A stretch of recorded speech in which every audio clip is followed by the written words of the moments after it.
الله الرحمن الرحيم ولا تدع من دون الله ما لا ينفعك ولا يضرك فإن فعلت فإنك إذا من الظالمين وإن يمسسك الله بضر فلا كاشف له إلا هو وإن يردك بخير فلا راد لفضله يصيب به من يشاء من عباده وهو الغفور الرحيم قل يا أيها الناس قد جاءكم الحق من ربكم فمن اهتدى فإنما يهتدي لنفسه ومن ضل فإنما يضل عليها وما أنا عليكم بوكيل واتبع ما يوحى إليك واصبر حتى يحكم الله وهو خير الحاكمين صدق اللہ مولانا العظیم۔ سورہ یونس کی آیت نمبر 106 سے 109 تک 3 آیتیں ہیں، چھوٹی چھوٹی سی یہ تلاوت ہوئی ہیں۔ گزشتہ مجلس میں نبی کریم صلی اللہ علیہ وسلم کے زبان مبارک سے یہ اعلان کروا گیا تھا کہ آپ اعلان کر دیں کہ میرا دین واضح ہے، کہ میں اللہ کے علاوہ جن کی بھی تم پوجا کرتے ہو، پرستش کرتے ہو، میں ان کی نہیں کرتا، میں تو اس رب کی عبادت کرتا ہوں جس کے ہاتھ میں موت ہے، اور مجھے یہ حکم دیا گیا ہے کہ میں ایمان لے آؤں۔ اب اگلی آیت سنیے، اللہ فرماتے ہیں نبی کریم صلی اللہ علیہ وسلم کو اور پوری امت کو خطاب ہے کہ مت پکارو اللہ کے علاوہ انہیں جو نہ تو تمہیں فائدہ دے سکتے ہیں نہ تمہیں نقصان دے سکتے ہیں۔ اگر تم ایسا کرو گے تو تم حد سے بڑھنے والوں میں سے ہو جاؤ گے۔ اگر اللہ آپ کو کوئی نقصان پہنچانا چاہیں تو اس کو کوئی نہیں ہٹا سکتا مگر وہی ہٹا سکتا ہے، اور اگر اللہ آپ کے ساتھ کسی بھلائی کا ارادہ کریں تو کوئی اس بھلائی کو ہٹا نہیں سکتا۔ اللہ جس کو چاہیں اپنے بندوں میں سے بھلائی عطا فرماتے ہیں اور وہ بخشنے والے مہربان ہیں۔ اصل الاصول ہمارے دین کے 2 ہیں، لب لباب ہمارے دین کا 2 چیزیں ہیں، ایک ہے اللہ کی وحدانیت اور دوسرے ہیں نبی کریم صلی اللہ علیہ وسلم کی رسالت۔ 2 چیزیں ہیں اصل الاصول۔ جب یہ 2 چیزیں انسان کی درست ہو جائیں تو باقی سمتیں صحیح مل بھی جاتی ہیں، باقی رخ صحیح مل بھی جاتے ہیں۔ اللہ کی توحید، اللہ کی وحدانیت کیا ہے؟ جیسا کہ ابھی آیت کا ترجمہ آپ نے سنا کہ اللہ اور رب تو اسے کہتے ہیں کہ جب وہ فائدہ دینا چاہے کسی کو تو کوئی اس کو نقصان نہ دے سکے، اور اگر وہ نقصان دینا چاہیں تو کوئی ہٹا نہ سکے، جس کا وجود اپنا ذاتی ہے، اپنے وجود میں وہ کسی چیز کا محتاج نہیں، باقی سارے محتاج ہیں اپنے وجود میں ہی، باقی چیزیں تو چھوڑیں، اپنے وجود میں ہی، اور تمام طاقتیں اس کے پاس ہیں۔ اگر کسی کو اس نے دی ہوئی ہے تھوڑی بہت طاقت تو وہ اسی کی دی ہوئی ہے جو جس وقت تک اس نے دیا اس وقت تک چلے گی، اس کے بعد نہیں چلے گی، یاد رکھیں۔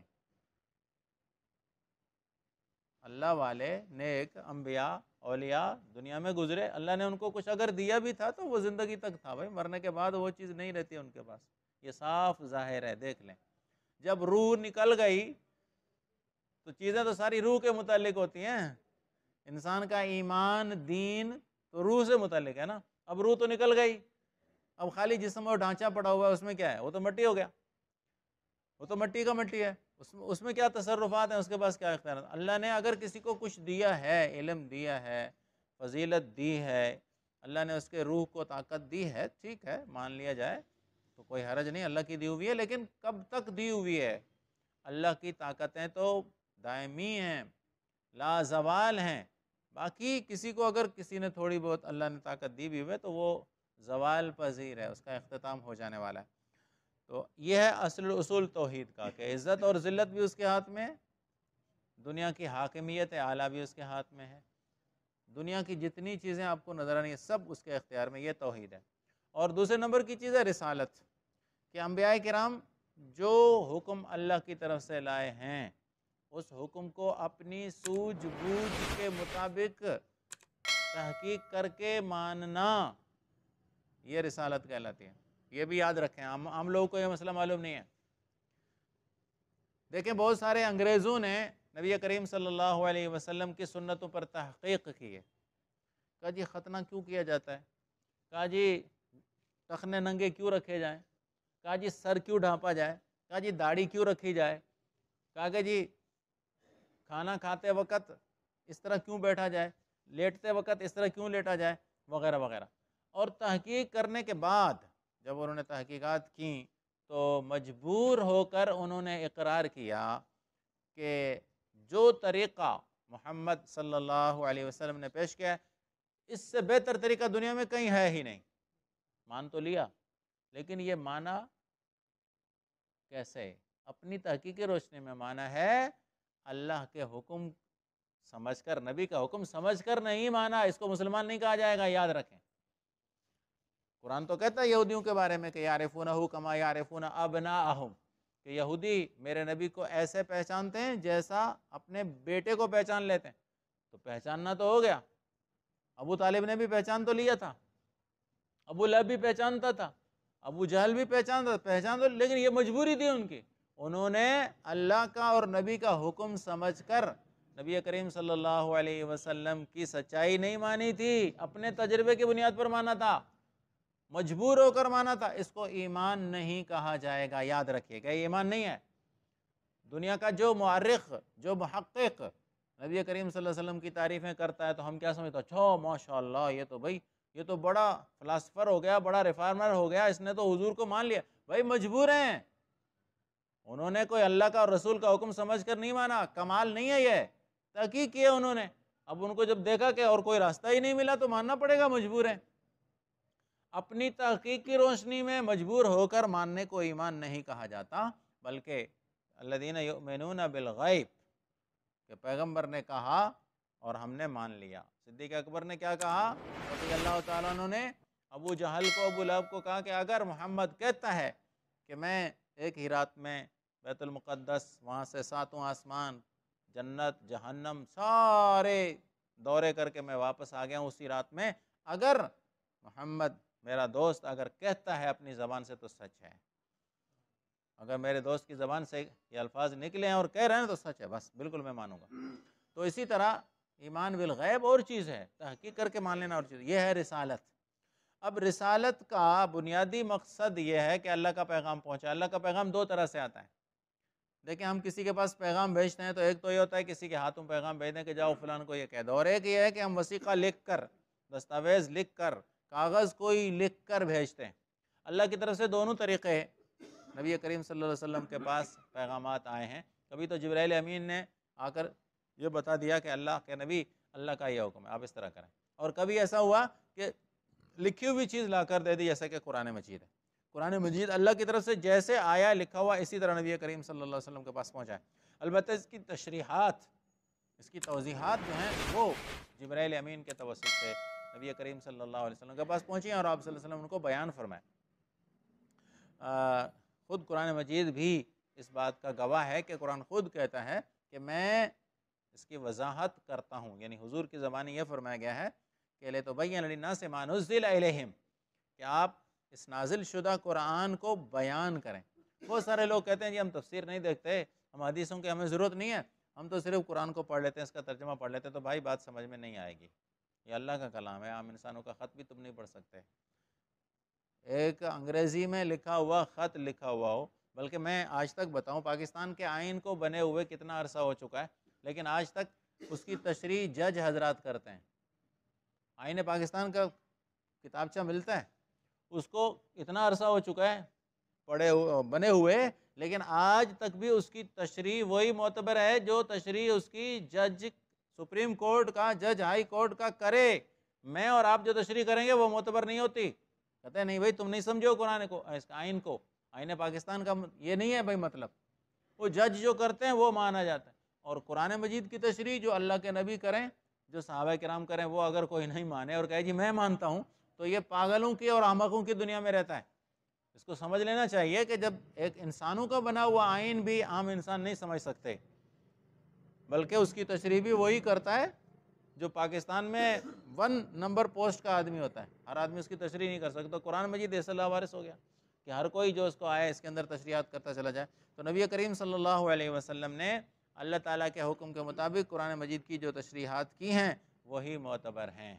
یاد رکھیے گا، اس کے علاوہ کوئی اپنی طرف سے ڈھکوسلے مارے وہ اس کی مرضی ہے. اس لیے تفاسیر کے حوالے سے اگر کسی کو کوئی تفسیر جانچنی ہے کہ میں دیکھوں کہ اس تفسیر کو میں مانوں یا نہ مانوں، اس تفسیر میں جو باتیں لکھی ہوئی ہیں میرے دین میں ہیں کہ نہیں، تو اسلاف صالحین جو خیر القرون کا زمانہ تھا، تفسیر ابن عباس، حضرت ابن عباس رضی اللہ تعالیٰ عنہ کی تفسیر ہے، وہ نبی کریم صلی اللہ علیہ وسلم سے منقول ہے، انہوں نے جن صحابہ کرام سے سنی وہ ہیں، اور خیر القرون کے زمانے میں، تابعین تبع تابعین کے زمانے میں جو تفاسیر لکھی گئی ہیں انہی پہ بھروسہ کیا جائے۔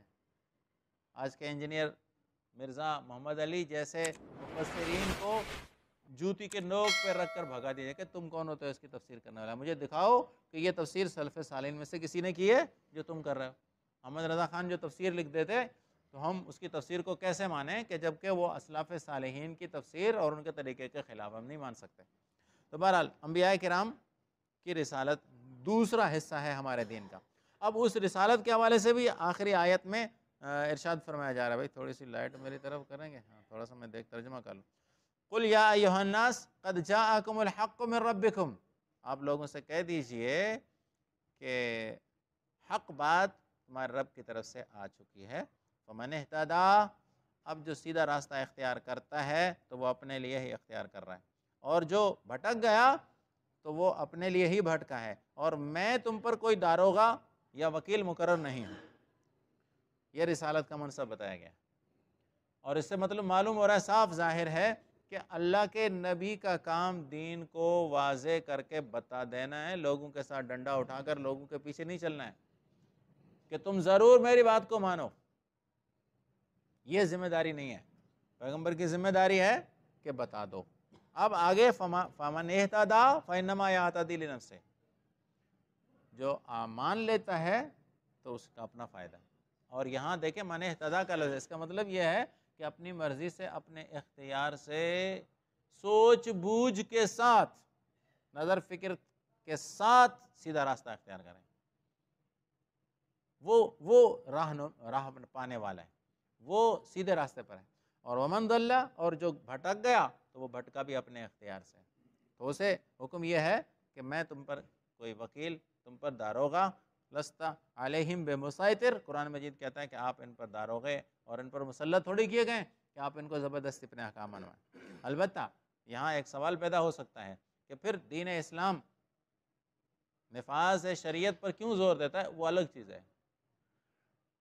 دین اسلام کے قبول کرنے میں کسی پر پابندی نہیں ہے، زبردستی نہیں کی جائے گی کہ تم زبردستی مسلمان ہو جاؤ، نہیں، یہ الگ چیز ہے۔ نظام شریعت، نظام مملکت، نظام سیاست، یہ الگ ڈپارٹمنٹ ہے، یہ الگ چیز ہے کہ اللہ کا حکم دنیا میں چلے گا، دنیا میں حکم اللہ کا چلے گا، کوئی اور نہیں چلے گا، یہ الگ چیز ہے۔ اب دنیا میں دیکھیں لوگوں نے اپنے اپنے نظام نافذ کیے ہوئے ہیں نا، کیا بے راہ روی تو نہیں ہے؟ ضرور ہر ملک میں کوئی نہ کوئی آئین بنا ہوا ہے، اور اس آئین پر لوگ چلتے ہیں۔ چلو ہم یہ تسلیم کر لیں کہ چلو کوئی آئین نہیں ہے، کوئی نظام نہیں ہے، اور لوگ ایسے ہی وحشیوں کی طرح زندگی گزار رہے ہیں، پھر تو چلے مان لیا جائے۔ لیکن جب لوگ اپنے آئینوں کے مطابق چلتے ہیں، اپنے بنائے ہوئے آئین پر چلتے ہیں، تو یہاں اللہ کا آئین آتا ہے کہ نہیں، تم نے اجتماعی زندگی جو گزارنی ہے وہ اللہ کے آئین کے مطابق گزارنا، اس پر مجبور کیا جائے گا، اس پر مجبور کیا جائے گا کہ نہیں، ان الحکم الا للہ، یہاں قانون زمین میں امن و امان کے لیے اللہ کا چلے گا۔ تمہارا قانون نہیں چل سکتا، تمہارا آئین نہیں چل سکتا، تمہارے آئین تحفظ ہی نہیں دیتے، تمہارے آئین سارے کے سارے انسانوں کے بنے ہوئے ہیں، اور تجربے کرتے جا رہے ہو، تم لوگ تجربات چل رہے ہیں تمہارے، اب تک تجربے کرتے جا رہے ہو، لیکن اللہ کا نظام وہ لازوال نظام ہے، اسی کے مطابق چلو، اس پر تو مجبور کیا جائے گا، یہ الگ مسئلہ ہے۔ یہودی، عیسائی، مشرکین مکہ جو رہتے تھے ریاست اسلامی میں، انہیں اس بات پر مجبور نہیں کیا گیا تھا کہ وہ مسلمان ہو جائیں، ہاں انہیں یہ تو مجبور کیا گیا تھا کہ نظام اللہ کا چلے گا، دنیا میں رہن سہن اللہ کے نظام کے مطابق ہوگا۔ اور آخر آیت میں نبی کریم صلی اللہ علیہ وسلم کو یہ فرمایا گیا ہے کہ وَاتَّبِعْ مَا يُوحَىٰ إِلَيْكَ، آپ بھی اسی کی اتباع کریں جو آپ کے پاس وحی بھیجی جا رہی ہے، وَاصْبِرْ حَتَّىٰ يَحْكُمَ اللَّهُ۔ باقی رہی بات یہ کہ کفار یا مشرک یا یہود و نصارہ اگر آپ کی بات کو نہیں مان رہے تو آپ اس پر صبر کریں، حَتَّىٰ يَحْكُمَ اللَّهُ، جب اللہ کا فیصلہ آ جائے، اور وہ خیر الحاکمین، فیصلہ کرنے والوں میں وہ سب سے بڑے طاقتور ہیں۔ اللہ کی تدبیریں ہم لوگ نہیں سمجھتے، ہمیں ان کی ذرا برابر ان سے مس بھی نہیں ہے کہ اللہ کی تدبیریں کیا ہیں۔ دنیا تدبیریں کرتی ہے اور پھر وہ تدبیریں فیل بھی ہو جاتی ہیں، کبھی کامیاب بھی ہو جاتی ہیں۔ اللہ کی تدبیریں خفیہ ہیں، اور کوئی ان کو سمجھ نہیں پاتا، تائیں کہ عین موقع پر جب وہ وارد ہوتی ہیں تو سب کو حیران کر دیتی ہیں۔ تو نبی کریم صلی اللہ علیہ وسلم کو بھی تسلی دی گئی ہے کہ اللہ کے فیصلے تک آپ نے صبر کرنا ہے۔ اب یہ تو دنیا جانتی ہے کہ اللہ تعالیٰ نے فیصلہ کیا، اور میں نے گزشتہ مجلس میں بتایا تھا کہ مشرکین مکہ پر بھی اللہ کا عذاب آیا، اور وہ عذاب اس صورت میں آیا کہ اللہ نے ان سے مملکت چھین لی، اللہ نے ان سے حکومت چھین لی۔ دنیا کے سب سے مسلم حکمران یہ تھے، کیونکہ مکہ اور کعبہ ان کے حوالے تھا، ان کی دنیا میں عزتیں تھیں، ان کا سفیر کسی ملک میں جاتا تو لوگ اسے آنکھوں پر بٹھاتے تھے اور انہیں سردار تسلیم کیا جاتا تھا۔ اللہ نے ان کی اس عزت کو خاک میں ملا دیا، اس سے بڑا عذاب بھی اور کوئی ہو سکتا ہے؟ اور یہی عزت مسلمان کو اللہ نے دی۔ نبی کریم صلی اللہ علیہ وسلم فاتحانہ انداز میں مکے میں آئے ہیں، اور اس کے بعد اسلام کی جو عزت دنیا میں آئی ہے، وہ عزت، اسی عزت کے ساتھ مسلمان کو جینے کا اللہ نے اختیار دیا ہوا ہے۔ میں ساتھیوں سے کہا کرتا ہوں، اگرچہ میری بات ساتھی بعض کو بری بھی لگے، کہ دیکھیں ہمارے ملک میں، ہمارا جو ملک ہے اس میں نظام یہودیوں والا چل رہا ہے آج تک، جو یہودیوں نے وضع کر کے دیا تھا وہی چل رہا ہے، اس میں ترمیمیں ہوتی ہیں آگے پیچھے جو کچھ ہوتا ہے۔ ہمارا نظام مملکت اسلامی نہیں ہے، کیونکہ اس کے لیے بنیادی شرط ہے کہ عدالتوں میں نظام نافذ ہو سب سے پہلے تو۔ نمبر 2 کہ پھر ہمارے ہاں جمہوریت ہے، ہمارے ہاں دوسری چیز کیا ہے؟ جمہوریت۔ اور جمہوریت میں ہمیں یہ حق ہے کہ ہم یہ آپ کا کرونا کا ویکسین لگوائیں یا نہ لگوائیں، یہ ہمیں حق ہے۔ مجھے کون ہے زبردستی مجھے کہے کہ تمہیں ویکسین لگواؤ؟ کیوں؟ میرا جمہوری حق ہے کہ میری جتنی زندگی ہے میں اپنی زندگی اپنی مرضی سے جیوں۔ تم کون ہوتے ہو زبردستی مجھے ویکسین لگانے والے اور مجبور کرنے والے؟ کسی کو یہ حق نہیں پہنچتا کہ وہ کسی پاکستانی، چاہے وہ مسلم ہو چاہے غیر مسلم ہو، جمہوری ریاست میں زبردستی کسی کو ویکسین لگائے، کسی کو یہ اختیار نہیں، زبردستی کا کسی کو حق نہیں۔ لہٰذا ہمارا یہ حق ہے کہ اگر کوئی ہمیں زبردستی کرتا ہے، مجبور کرتا ہے، تو ہم اس کے ساتھ اپنا حق لینے کے لیے اس سے لڑائی کریں، اور ہم اسے الجھیں کہ تمہیں کس نے حق دیا؟ یہ WHO نے، ورلڈ جو دنیا کی جو عالمی تنظیم ہے صحت کی، اس نے، وہ خود اقوام متحدہ کی اور یہودیوں کے لابی کی ایک حصہ ہے، لابی کا، وہ خود فری میسن ہے، وہ خود یہودیوں کی تنظیم کا ہے WHO۔ وہ کون سا جو ہے نا وہ اسلامی یا انسانی حقوق کے تحفظ کرنے کا ادارہ ہے؟ کچھ نہیں ہے وہ۔ ہم اس کی حیثیت کو کیوں تسلیم کریں؟ اقوام متحدہ آج تک یہودیوں کی لونڈی بنا ہوا ہے، آج تک دنیا کی ریاستیں جتنی بھی بنی ہوئی سب اس کی لونڈیاں بنی ہوئی۔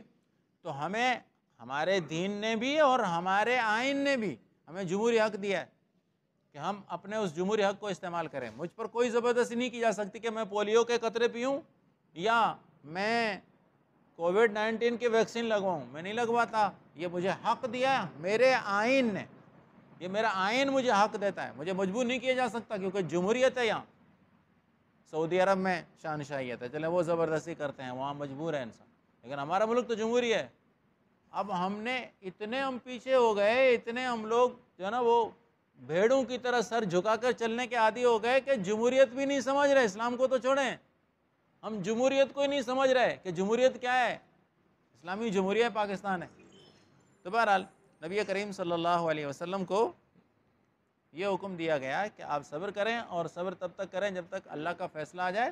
جب اللہ کا فیصلہ آیا تو وہ یہی تھا کہ اللہ نے مکے کے مشرکوں سے جو ان کی عزت تھی، جو حکمران تھے دنیا میں کہیں بھی جاتے تو معزز سمجھے جاتے تھے، اللہ نے ان سے یہ ریاستی نظام چھین لیا، اللہ نے مسلمانوں کے ہاتھ میں دیا، اور مسلمانوں نے دنیا میں جینا عزت کے ساتھ سکھایا کہ اس طرح عزت کے ساتھ دنیا میں جیا جاتا ہے۔